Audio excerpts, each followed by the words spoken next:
pushed open the wrong bathroom door in Milan's most exclusive nightclub and walked straight into a murder. A man was begging for his life in Italian I couldn't understand, and the monster choking him to death with his bare hands turned and looked at me. That's when I knew I was never leaving that bathroom alive unless I did something insane. His name was Vincenzo Greco. I didn't know that yet. I didn't know I just met the kind of man who smiled at funerals and never at weddings. But I just knew he was the most beautiful and terrifying thing I'd ever seen. Shirtless, tattooed. The Greco family crest spread across his back like wings, a coat of arms with a crown, ornate scrollwork that told 400 years of bloody history, and his hands were wrapped around a man's throat. Our eyes met. He didn't stop. I heard the crack, watched the body go limp, saw him release the corpse and let it drop to the white marble floor with a wet, heavy sound I'd never forget. Then he stepped toward me, and I swear to God I stopped breathing. "You have two choices, Bella," he said in that Italian accent that shouldn't have made my knees weak but did. His English was perfect, just accented enough to be devastating. "You marry me tonight, or you die with him." I looked at the dead body on the floor, then at the blood diamond ring in his hand, deep red, enormous, set in antique Sicilian gold, and I said yes. What else could I say? I wanted to live. 12 hours later, I woke up in a fortress I didn't recognize, wearing a wedding dress I didn't remember putting on. That blood diamond, heavy on my finger, wouldn't come off. The door opened. Vincenzo walked in, still wearing his blood-stained shirt from last night. "Good morning, Mowgli," he said. "Wife." That's when I saw them through the window. 6 men in black suits, guns visible, standing outside my door like statues. Not guards, executioners. Vincenzo lit a cigarette and smiled. That deadly, beautiful smile. "You're not a prisoner here, Bella. You're free to leave anytime." I should have felt relieved. I didn't. "But the second you step outside that gate," he continued, moving closer, "every enemy I have will know you're my weakness, and they'll torture you just to hear me scream." He touched my face with hands that had just killed a man 12 hours ago. "So tell me, wife, where exactly do you think you're going?" I should have been planning my escape. Should have been terrified. Should have been a lot of things. But when he looked at me like I was the only thing in Sicily worth protecting, I realized something horrifying. The most dangerous part of this nightmare wasn't the murder I'd witnessed. It wasn't the forced marriage. It wasn't even the blood diamond trapping me. It was the way my heart raced every time he called me wife. Because here's what I didn't know yet. That bathroom, that murder, that wrong door, none of it was an accident. Vincenzo had been watching me for months, waiting for the perfect moment. And when I walked into that bathroom, I walked straight into his trap. 3 weeks before that night, my father had made a deal he couldn't keep. The payment, me. But Vincenzo didn't tell me that, not yet. First, he had plans for me, dark plans, twisted plans, passionate plans, and by the time I learned the truth about why he really married me, it was already too late. I'd already fallen for the monster. Would you have said yes? Would you have married him to survive? Comment, marry, or run, because what happens next, you won't believe it. And if you're ready to go through this dark and dangerous ride with me, hit that subscribe button if you haven't already, and turn on notifications so you don't miss any of these hot stories. Okay, let me back up. Because you need to understand, 2 days before that bathroom, I had my entire life figured out. I'm Tanya Brooks, 26 years old, fashion buyer for Bloomingdale's flagship store in New York. I just landed the Milan Fashion Week assignment I'd been working toward for 3 years. The kind of career milestone that makes you think you finally made it. My life was perfect, controlled. Mine. Let me tell you why that mattered so much. My childhood wasn't easy. My father walked out when I was 16, just disappeared one day with a suitcase and empty promises about staying in touch. My mother fell apart completely. Someone had to become the adult, and that someone was me. I paid bills with my after-school job. I got myself into college on scholarships. I learned early, if you don't control your life, it controls you. So I controlled everything. My career, my relationships, my apartment, my future, every detail, every variable, every possible outcome. I had it all mapped out. Milan was supposed to be my victory lap, proof that I'd made something of myself despite everything. Instead, it became the night everything I'd built came crashing down. It started at Club Inferno. If you don't know Milan's nightclub scene, just know this. Club Inferno is where fashion elite, old money, and other types of money all mix under strobe lights and bottles of champagne that cost more than my rent. I was there with colleagues from the buying team, Rachel and Tom, both great people, both completely unaware of what was about to happen. We were celebrating. We'd just closed deals with 3 major Italian designers. It had been an incredible day. Too much veuve clicquot, too much excitement, too much confidence. And then nature called. The public restrooms had lines wrapped around the corner, women in designer dresses waiting like it was a club within a club. I'd been dancing for an hour, and I really, really had to go. That's when I noticed it. An unmarked door on the 3rd floor. VIP section. Heavy dark wood, ornate gold handle, the kind of door that screams, "You don't belong here." But I was tipsy. I was confident. I was wearing a red dress that cost half my paycheck, and I figured if I walked like I belonged, no one would stop me. I was right. No one stopped me. I pushed open that door and walked straight into hell. The first thing I registered was the smell. Expensive cologne, something dark and woody, the kind that costs $500 for a tiny bottle, mixed with something metallic that my brain didn't want to identify. Blood. Then I saw it. Drops of it on pristine white marble, leading to 3 men in suits that probably cost 10,000 euros each. One was on his knees, hands bound behind his back, face bruised and bloody, begging in rapid Italian I couldn't understand. Per favore, Don Greco, per favore, giuro che non dirò nulla. Please, Don Greco, please, I swear I won't say anything. And then there was him, Vincenzo. I didn't know his name yet, didn't know who he was or what he was capable of, or that his family had controlled Sicily for 400 years.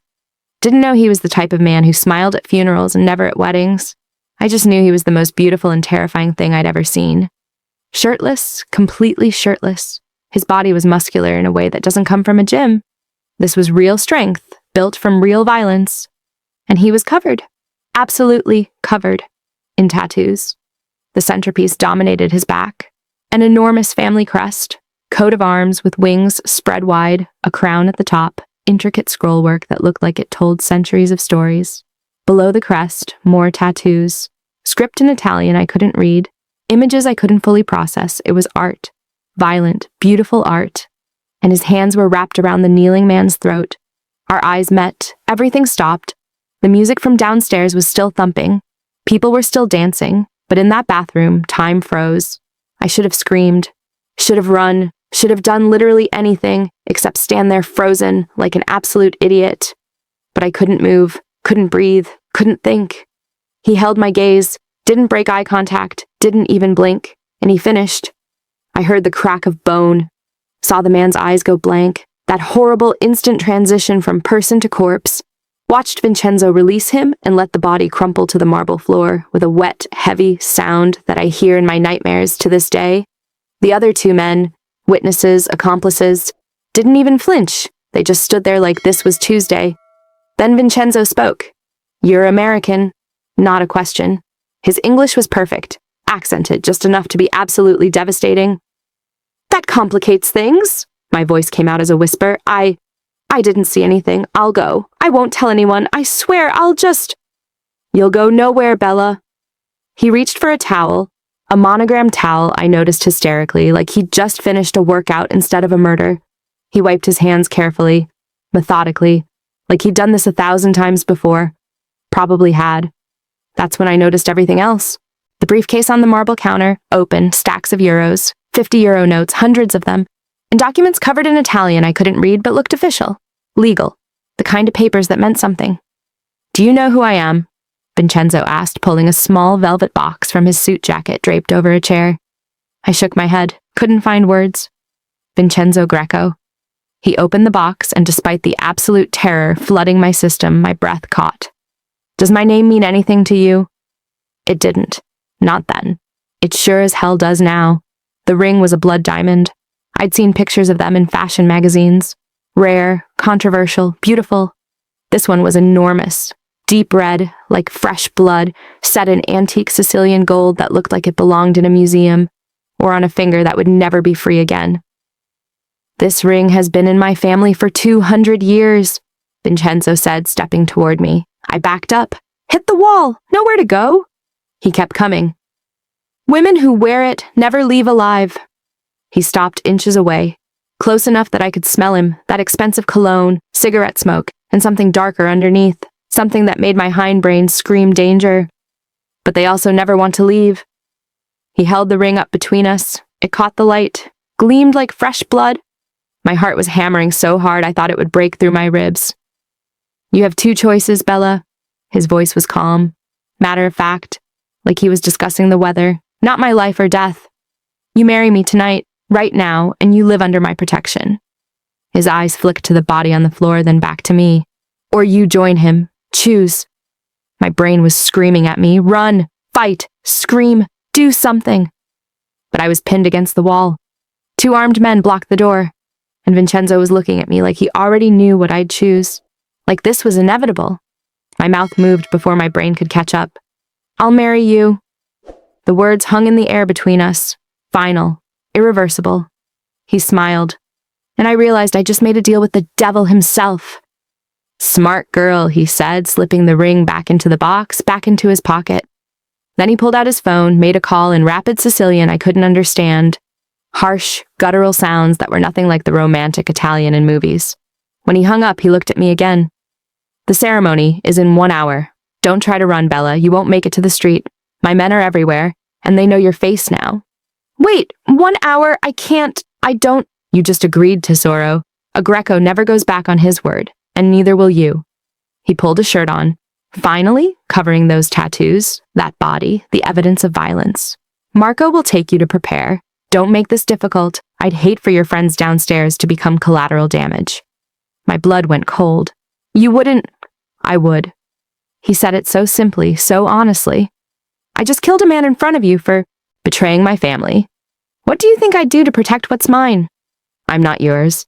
You are now. He nodded to one of the men. Marco, take Signorina Brooks to the East Wing. Make sure she's ready for the ceremony. Marco stepped forward. He was older, scarred, terrifying, but he gestured politely toward the door. This way, Signorina. I walked. What else could I do? Behind me, I heard Vincenzo speaking in Italian to the other man. Something about pulire, cleaning.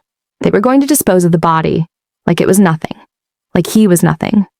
1 hour later, I was walking down an aisle in a chapel I didn't recognize, toward a man I'd just watched commit murder, wearing a dress I hadn't chosen, about to speak vows I didn't mean.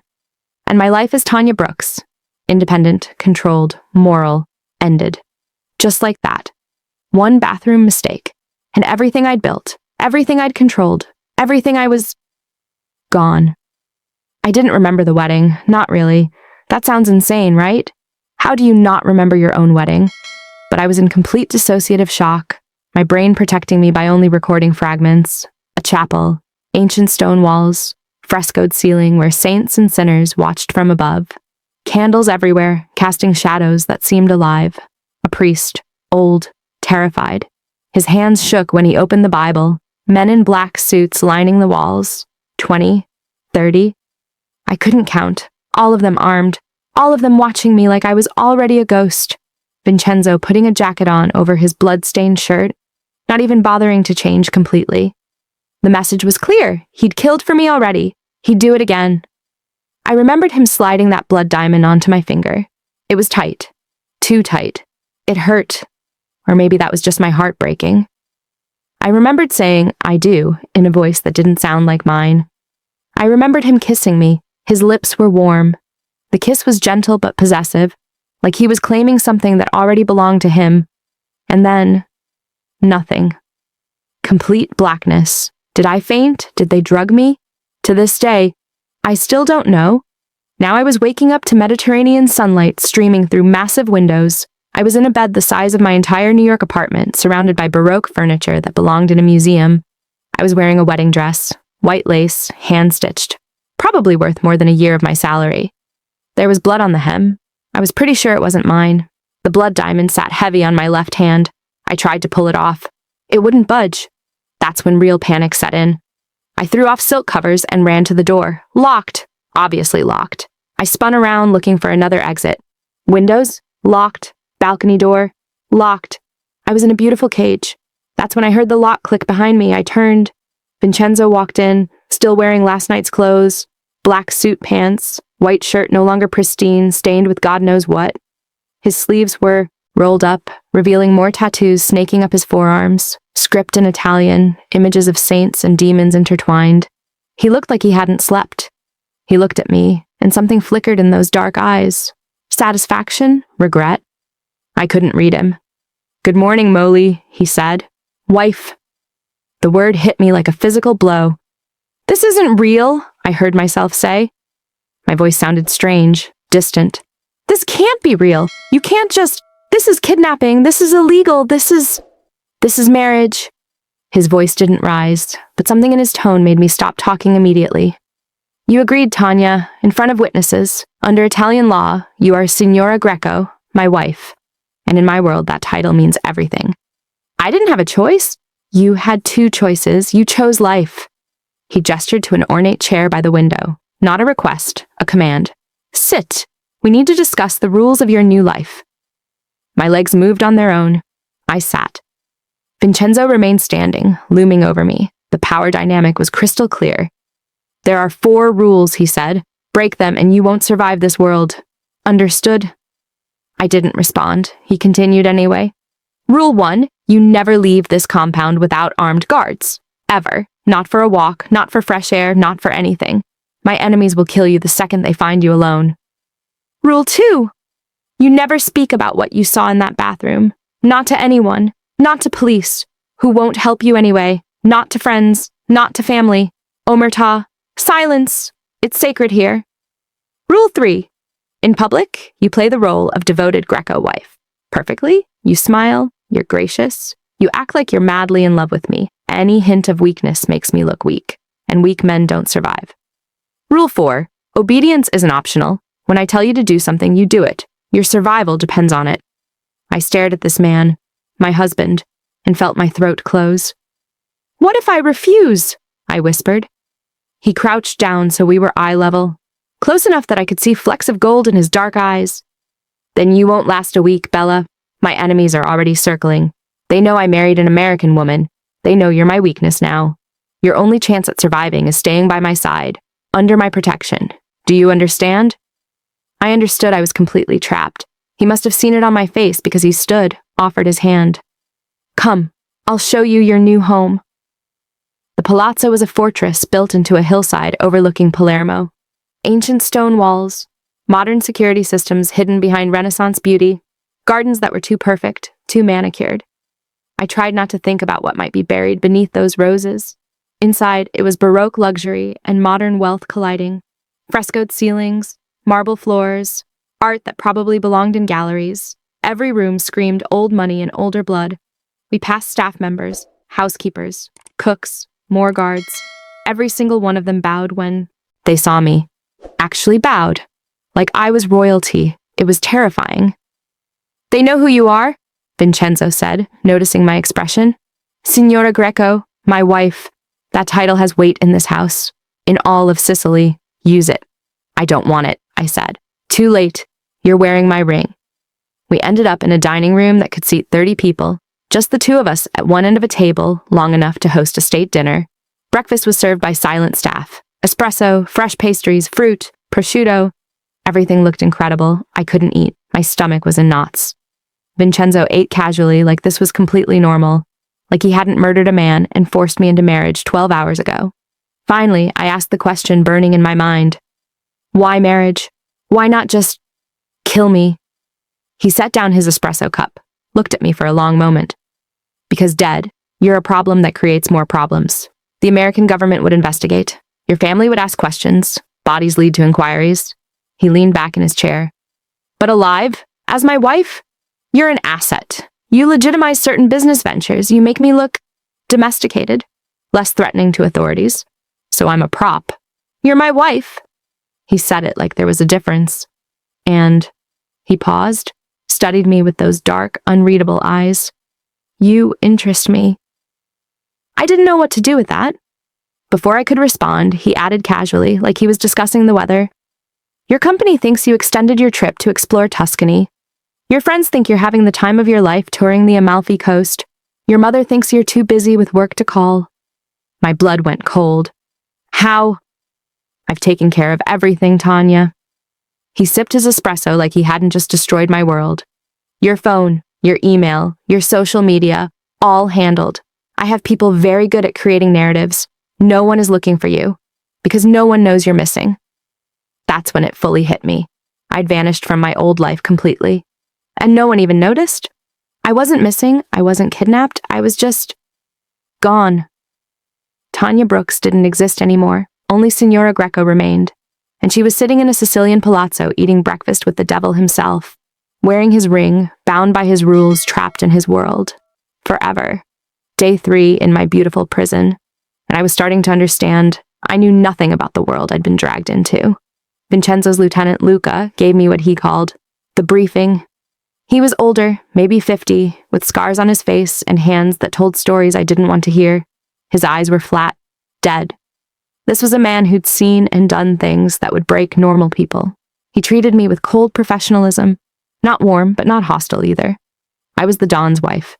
That meant I was untouchable, but it also meant I needed to be educated. The Greco family has controlled Sicily for 400 years, he began in heavily accented English. Quattro secoli, longer than America has existed. 400 years of blood and power. I felt sick. We are one of 5 major families on the island. The others, Ricci, Lombardi, Santoro, Romano, they respect us because they fear us. Don Greco became head of the family at 34, youngest in our history. Why so young? I asked. Luca's expression didn't change. Because he was the best qualified. Best qualified how? He eliminated all opposition. The way he said it, matter of fact, like discussing quarterly earnings, made my skin crawl. They call him Il Diavolo, Luca continued. The devil. Do you know why? I shook my head. Because at 25 years old, he eliminated the entire Caruso family in one night. 37 people. The Don, his sons, his lieutenants, even cousins who weren't directly involved. I couldn't breathe. Why? Luca looked at me like I was stupid. They touched something that belonged to him. I was starting to understand. Vincenzo didn't make threats. He didn't negotiate. He made examples, permanent ones. What did they touch? I asked quietly. His wife, the first Signora Greco. The room tilted. I'm not the first. No, the first was Giulia Caruso, daughter of the Caruso Don. It was an arranged marriage, a peace treaty between families. What happened to her? She died 5 years ago, shot by a rival family during an ambush. Which family? All of them. That's why Don Greco responded the way he did. He didn't know who pulled the trigger, so he punished everyone who might have. Jesus Christ, Luca stood. That is who you married, Signora. Remember that before you think about defying him. My first outing came 2 days later. Shopping trip to Palermo. Vincenzo insisted I needed a proper wardrobe for a Greco wife. 4 armed guards, 2 black SUVs, like I was the president. We went to designer boutiques I'd only dreamed of visiting. Dolce & Gabbana, Versace, Valentino, everything Italian, everything exquisite, everything obscenely expensive. And everyone stared. The boutique workers, other shoppers, people on the street, they all knew who I was. I heard the whispers, "È lei, l'americana, la nuova signora Greco, quanto tempo durerà?" That's her, the American, the new Signora Greco. How long will she last? I was trying on a red silk dress, probably 5,000 euros, when I caught my reflection. I didn't recognize myself. My box braids were still there, but everything else was different. The dress, the jewelry Vincenzo's staff had provided, real diamonds, real gold. The way I was holding myself, more careful, more aware. I looked like I belonged in this world. That terrified me more than anything. That night, I broke a rule. I needed to call my mother, needed to hear her voice, needed to know there was still a world beyond this nightmare, where I was just Tanya, her daughter, not Signora Greco. I waited until Vincenzo was in meetings, snuck to his study, massive room, floor-to-ceiling bookshelves, a desk that probably cost more than a car. I found a phone, not my confiscated cell, a landline on his desk. I dialed my mother's number in Atlanta. It rang once, twice. Don't. I spun around. Vincenzo stood in the doorway. I hadn't heard him come in. How long had he been watching? She's my mother, and she's safe. He crossed the room in 3 strides, took the phone from my hand, hung it up. Because you're here, because you belong to me.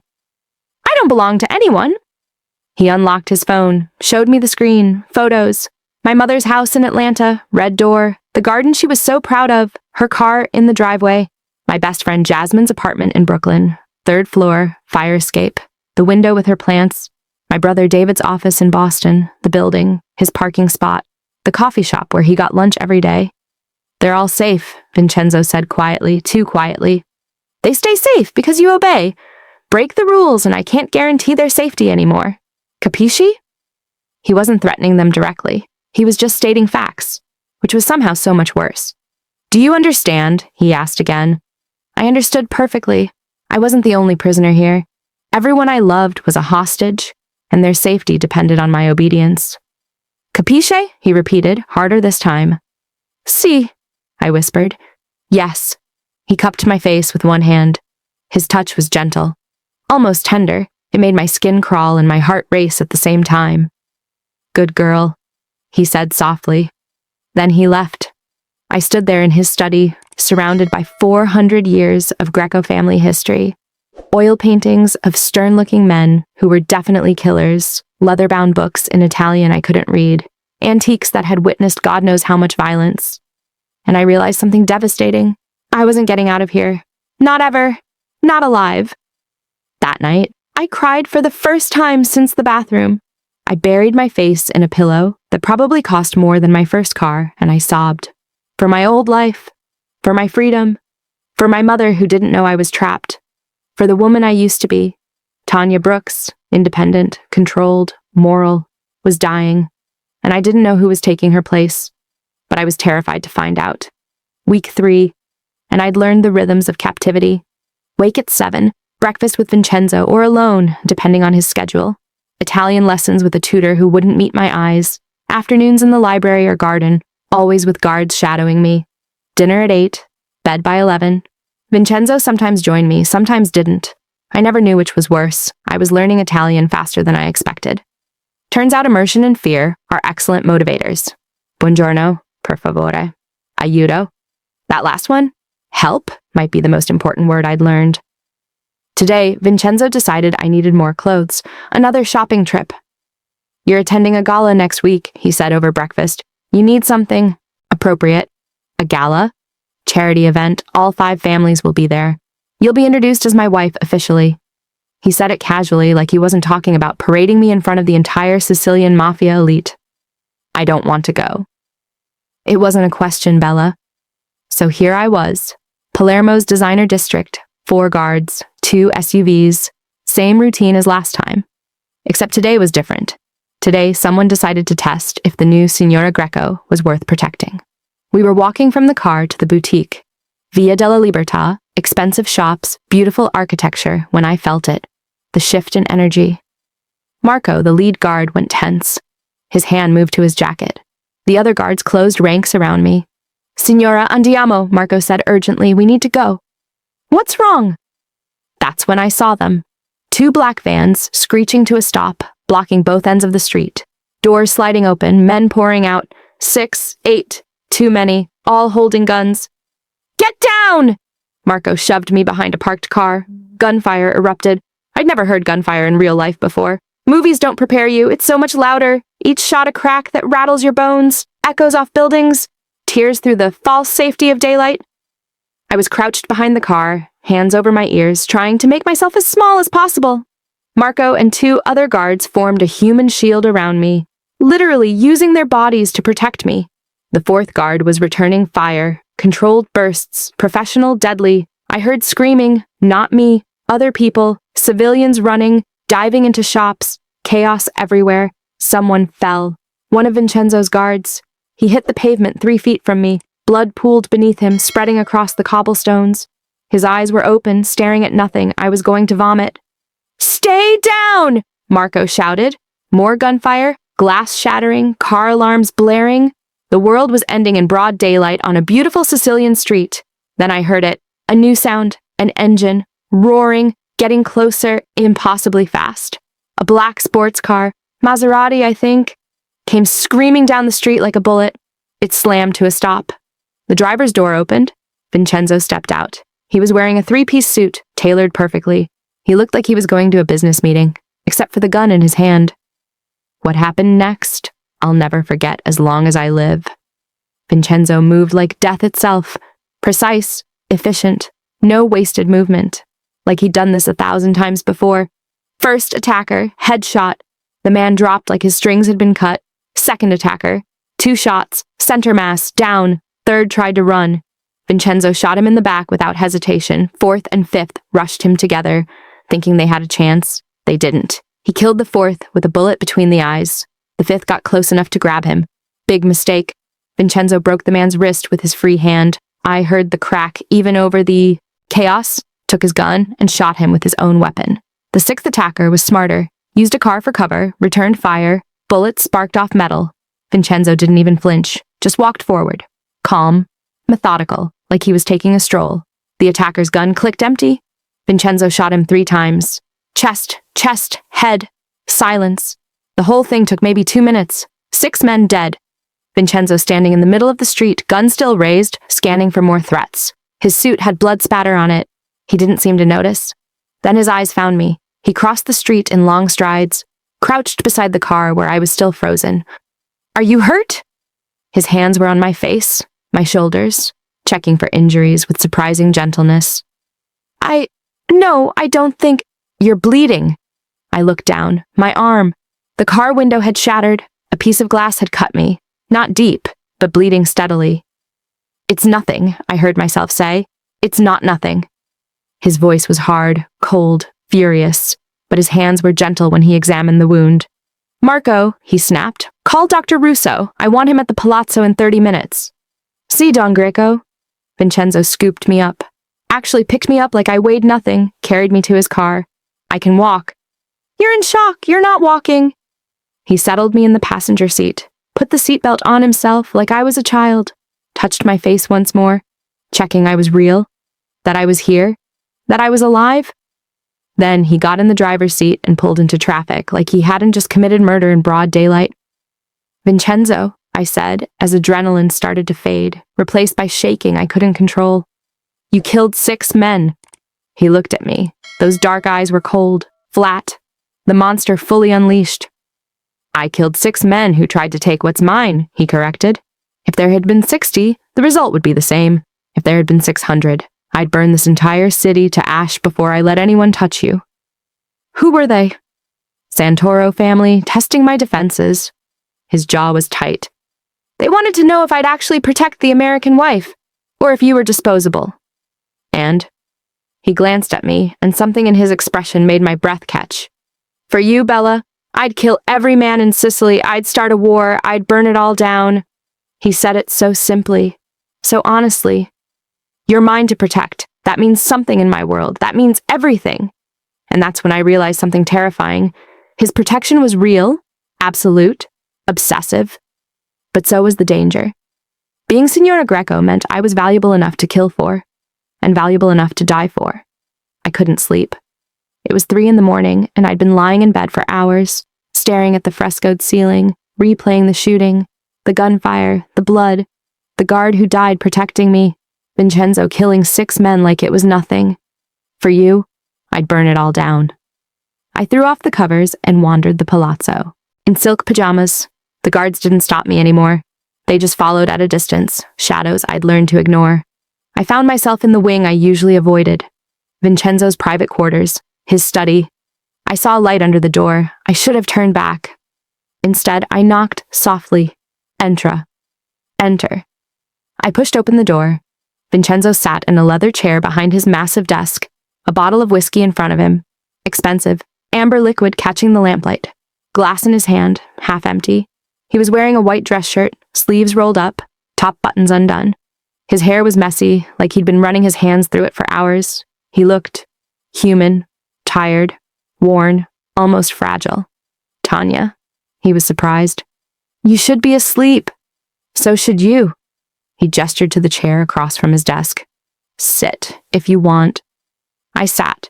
He poured another glass of whiskey, slid it across the desk to me. I didn't usually drink whiskey, but tonight seemed like a good night to start. It burned going down, then spread warmth through my chest. We sat in silence. The study was beautiful, floor-to-ceiling bookshelves, oil paintings, antiques, history everywhere. My eyes caught on a photograph on his desk. Silver frame, a woman. Beautiful, dark hair, warm smile, the kind of smile that made you think she saw good in everyone. Julia, Vincenzo said, following my gaze. My first wife. Luca told me what happened. I'm sorry. Don't be. He took a drink. I'm the reason she's dead. It wasn't your fault. It was entirely my fault. His voice was flat, final. She died because of me, because she was married to me, because I made her a target. He set down his glass, picked up the photograph, studying it like he was seeing a ghost. We were married for 2 years. It was arranged, her father and my uncle negotiating a peace treaty. She was 19, I was 26. He traced the frame with one finger. She didn't want to marry me. I didn't particularly want to marry her, but we did our duty. Did you love her? I learned to. He set the photo down carefully like it might break. She was good, kind. She tried to see the best in me, even when there was none to see. She believed I could be more than this. He gestured vaguely at himself, at the study, at the world of violence we inhabited. What happened? 5 years ago, we were leaving a charity gala. She was wearing a blue dress, I remember that specifically. Blue like the Mediterranean. He poured more whiskey, didn't drink it, just held the glass. A van cut us off, 4 men, automatic weapons. They opened fire. I covered her, tried to. His jaw tightened. A bullet went through my shoulder and into her heart. She died in my arms in the back of a bullet-riddled car. Vincenzo, do you know what her last words were?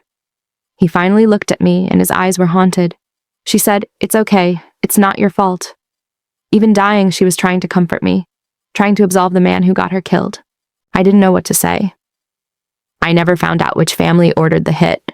Could have been Santoro, Romano, Ricci, Lombardi. Could have been all of them working together. He took a drink. So I made them all pay, eliminated key members from each family, sent a message. Touch what's mine and everyone suffers.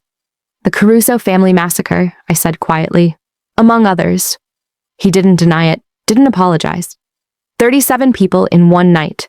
That's the one that got attention. That's what earned me the name Il Diavolo. Were they all guilty? Some were, some weren't. I didn't care. He looked at me steadily.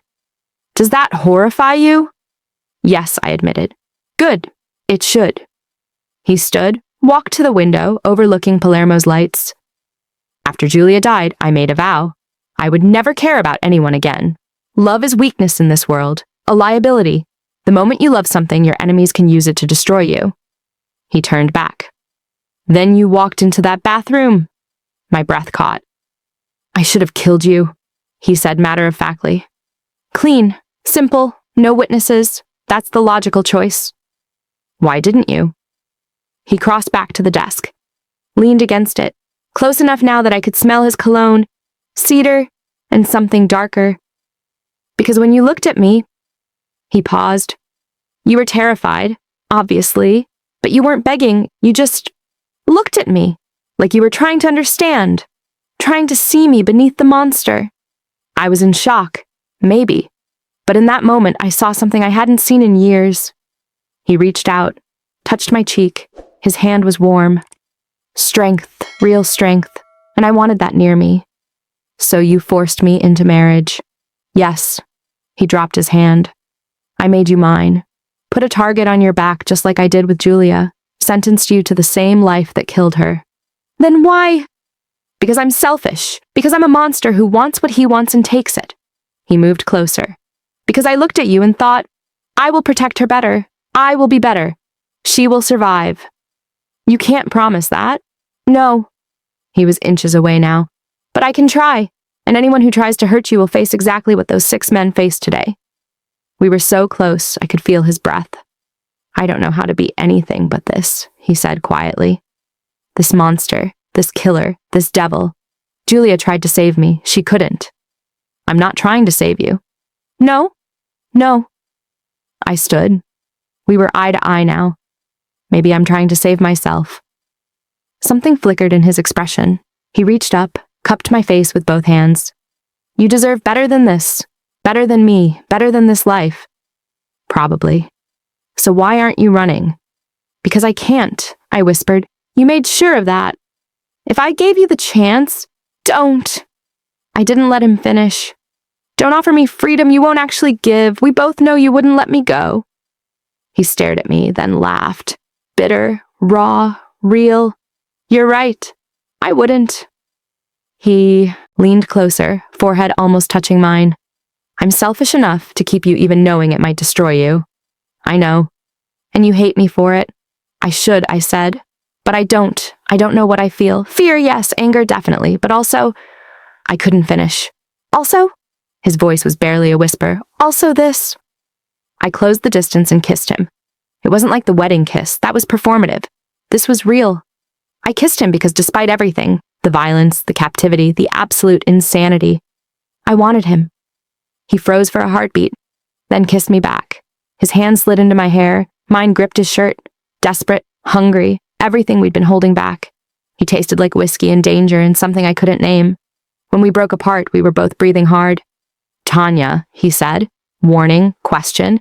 Don't tell me this is a mistake. He kissed me again, harder, then pulled back. You deserve better than a monster. Maybe. I looked at him, this beautiful, broken, terrifying man. But maybe monsters are more interesting than heroes. He closed his eyes, leaned his forehead against mine. This is dangerous. Everything about you is dangerous. I could hurt you. I know, and I'm still here. He opened his eyes, vulnerable in a way I'd never seen. Go to bed, Bella, before I do something we'll both regret. I left, but at the door I turned back. Vincenzo, I'm not her. I'm not Julia. I know. Good. Because if someone tries to kill me, I'm not going to die quietly. I'm going to fight, and I'm going to survive. He smiled. Small but real. I know, Bella. That's why I chose you. The gala was in 3 days, and I was told this like it was a countdown to execution. Maybe it was. All 5 families will be there, Vincenzo said over breakfast. You'll be introduced officially. This is important, Tanya. This is your debut. Sounds like a debutante ball.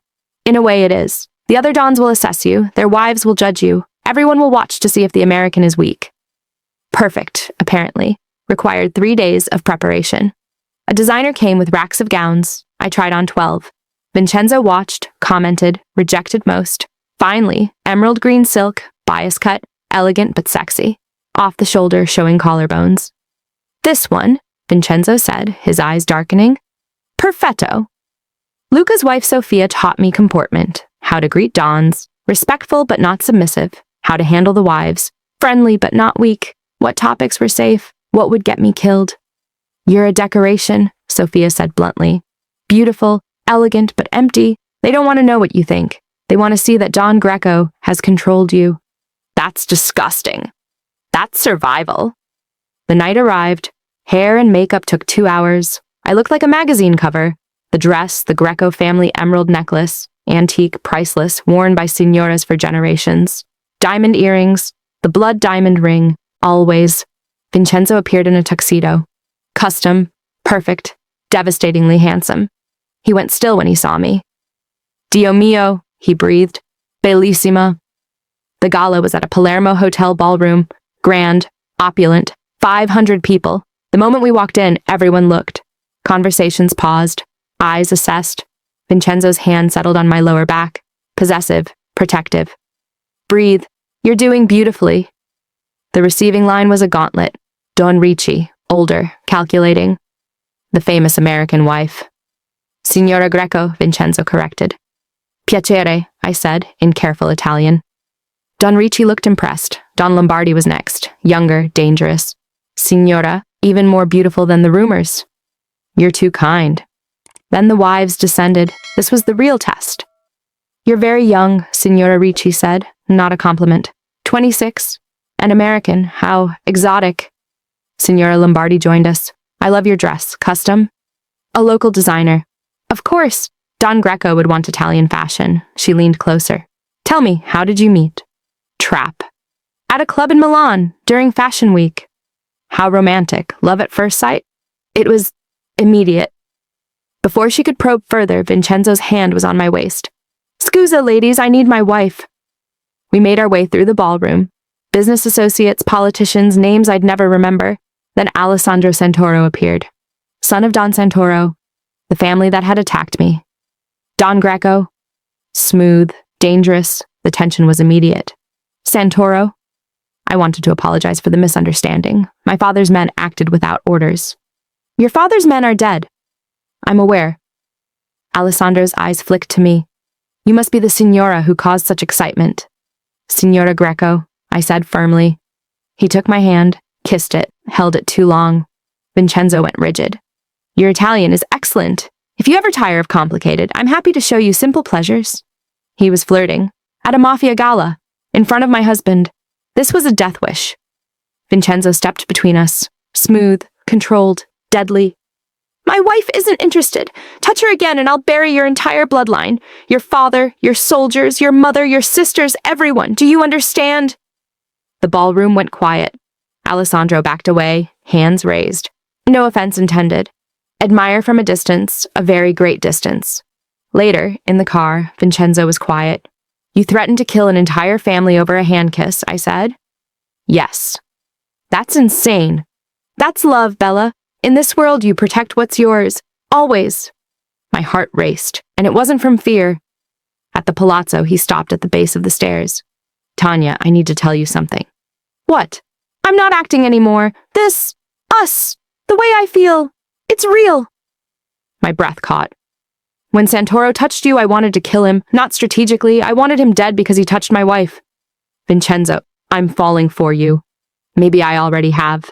And that's dangerous, but I can't. Stop! I kissed him. We kissed like we were drowning. When we broke apart, we were both breathing hard. Take me to bed, I whispered. Tanya, please! He searched my face, found no doubt. He lifted me, carried me upstairs, and for the first time since that bathroom, I made a choice. Not because I had to, because I wanted to. 3 weeks after the gala, I thought I understood my life. Vincenzo and I had fallen into something real. Breakfast together, Italian lessons in the evenings, events as a couple, genuine, not performing. The intimacy was intense, consuming. I was starting to think, maybe I could do this. Maybe I could be Signora Greco. Then I found the file. It was an accident, I swear. Vincenzo was in meetings all day. I was looking for a book he'd mentioned in his study. I opened the wrong drawer. Inside, manila folders, dozens of them. One had my name, Tanya Brooks. My hands shook when I pulled it out. I should have stopped, should have closed it. I didn't. The first page was a dossier, professional, detailed, my full name, birth date, social security number, address, job, salary, everything, dated 6 months before the bathroom. My vision blurred. He'd known who I was. For 6 months, I kept reading, surveillance photos, me leaving my apartment at work, having coffee with Jasmine, visiting my mother. He'd been watching me. Then I found the report. Subject, Tanya Brooks, relation, daughter of Marcus Brooks, debt owed, 2.3 million to Greco family, status, unpaid. Debtor deceased, March 2024. Recommendation, acquire asset, daughter, as collateral. I couldn't breathe. My father who left when I was 16, who I hadn't seen in 10 years. He'd owed Vincenzo money. And when he died or was killed, I became the payment. The bathroom wasn't random. Vincenzo orchestrated everything. The engagement ring, the forced marriage, the protection, all of it. A lie. Footsteps in the hallway. I shoved the file back, closed the drawer. Vincenzo walked in. Bella, He stopped, saw my face. What's wrong? Nothing. Tanya. I said nothing. I pushed past him. He caught my arm. You're lying! I spun on him. Oh, that's rich. I'm lying? His expression darkened. What did you find? You tell me. You seem to know everything about me. You've known for months. Realization flickered. The file. 6 months, Vincenzo. You watched me for 6 months. The bathroom was a setup. Everything was a lie. Let me explain. My father owed you money. I was collateral. That's why you married me. It wasn't all a lie. You planned this, I was screaming. Everything. I gave you a choice. Marry you or die isn't a choice. Silence. You're right, he said quietly. It was a trap. I knew about your father's debt, and yes, I planned for you to witness that execution. Hearing him admit it broke something in me. Why not just demand money?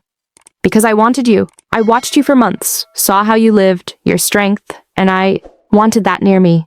So you trapped me. Yes, that's what men like me do. I hate you. I know. I will never forgive. The explosion cut me off. The palazzo shook. Windows shattered. Glass everywhere. Vincenzo moved instantly, grabbed me, shoved me behind the desk. Stay down!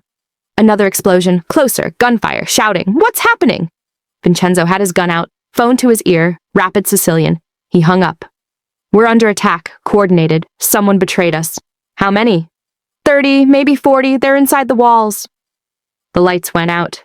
Emergency lighting kicked in. Red. Pulsing. There's a panic room. East wing, third door. Code is 0417. Your birthday. Go. Lock yourself in. What about you? I'll handle this. Vincenzo. Go! He pulled me up, kissed me hard. I'll come for you, but I need you safe. Please. I ran. The palazzo was chaos, smoke, gunfire, bodies. Marco appeared. Signora, this way! He pulled me down a different corridor. We almost made it. A man stepped out, not one of Vincenzo's. He raised his gun. Marco shoved me behind him, took 3 bullets. He fell. The attacker turned to me. I didn't think. Grabbed Marco's gun, raised it, fired. The recoil almost knocked me over. But I hit him. Center mass. He dropped. I stood there, gun in hand. 2 dead men at my feet. I'd just killed someone. I ran. The panic room. 0417. My birthday. I locked myself inside. Monitors showed the compound. Bodies everywhere. Too many attackers. I cycled through cameras. Found Vincenzo. Fighting. Outnumbered 5-1. Holding his own. Barely. Then one of his own men, Paolo, from his inner circle, shot him from behind. Traitor. Vincenzo went down. No. They dragged him toward vehicles, taking him or killing him. I had a choice. Stay safe, like he said, or go after him. I grabbed a gun, extra ammunition, a knife, and I ran toward the man who'd lied to me. Because despite everything, I couldn't let him die. I didn't have a plan, just a gun, a knife, and terror. But I knew where they'd taken him.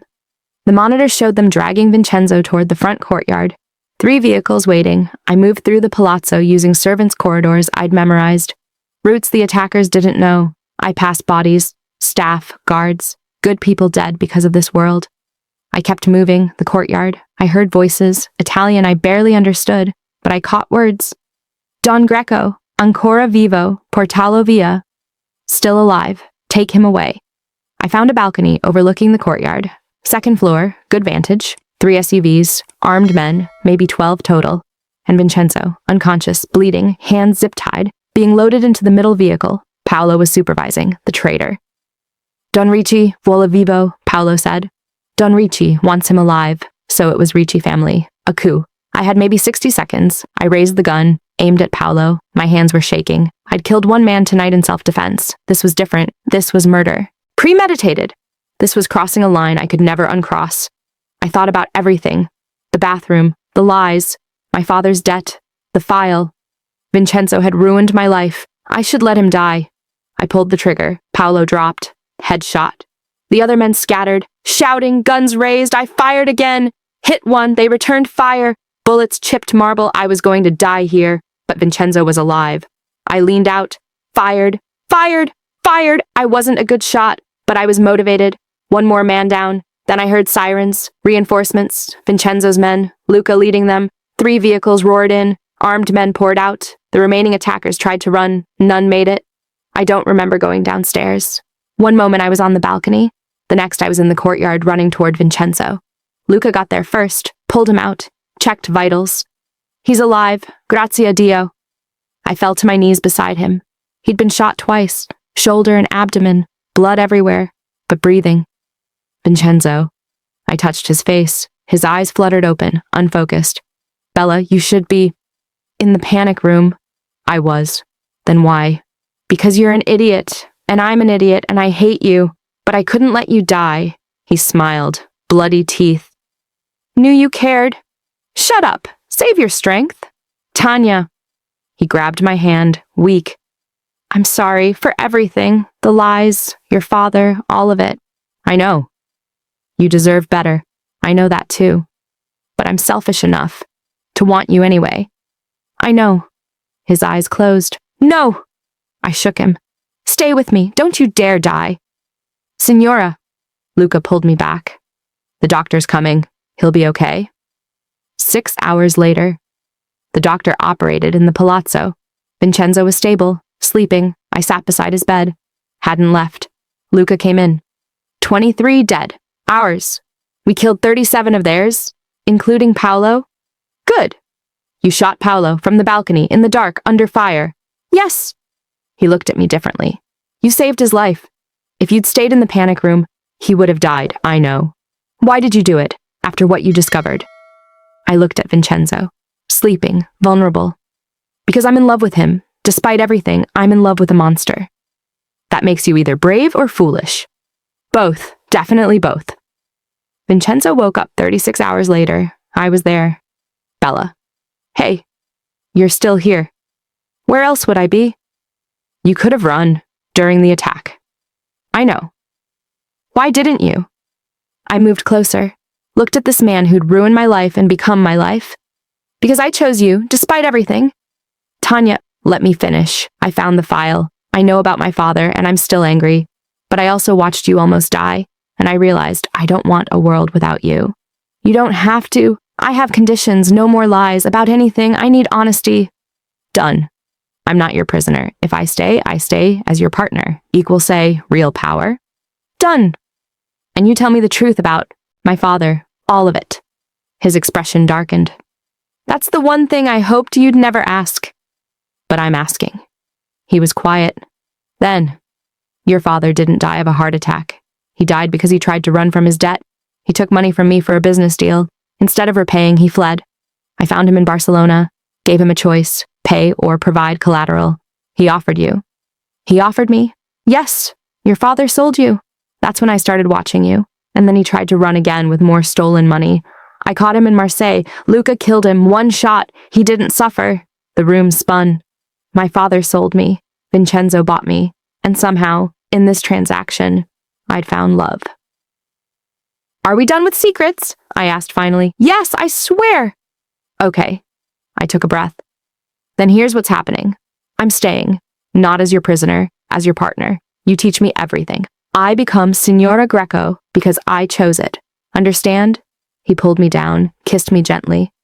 I don't deserve you. No, you don't. But I'm keeping you anyway. I know. That's what monsters do. 3 months later, I woke to Sicilian sunlight and Vincenzo's arm across my waist.